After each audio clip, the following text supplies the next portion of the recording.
In December 2024, a workplace incident occurred at a restaurant in Mumbai, India, during routine food preparation activities. A 19-year-old worker was operating a commercial mixer that was running normally at the time.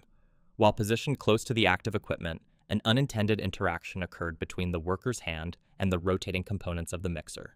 The event resulted in fatal outcomes.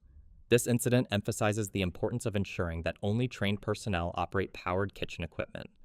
Employers should require proper instruction before machinery use, enforce clothing controls near moving parts, and confirm that emergency stop mechanisms are clearly accessible.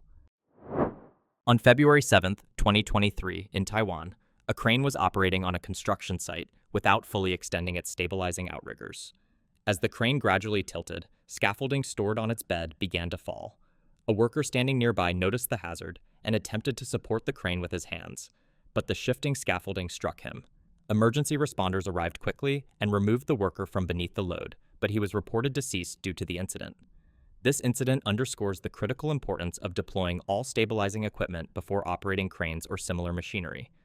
Workers should maintain a safe perimeter around active equipment and avoid approaching moving loads. Regular equipment checks, proper use of outriggers, and clear safety protocols can prevent accidents involving tipping or falling materials. On June 16, 2013, in Lipetsk, Russia, a demolition operation was underway at a hardware store courtyard. Workers were using a bulldozer and steel cabling to dismantle a 3-story structure. A shop employee approached the site to film the work, unaware of potential hazards. During the demolition, a large section of the building collapsed, scattering debris across the area. The employee was struck by falling material and sustained fatal injuries. Another individual nearby sustained minor injuries but did not require critical care.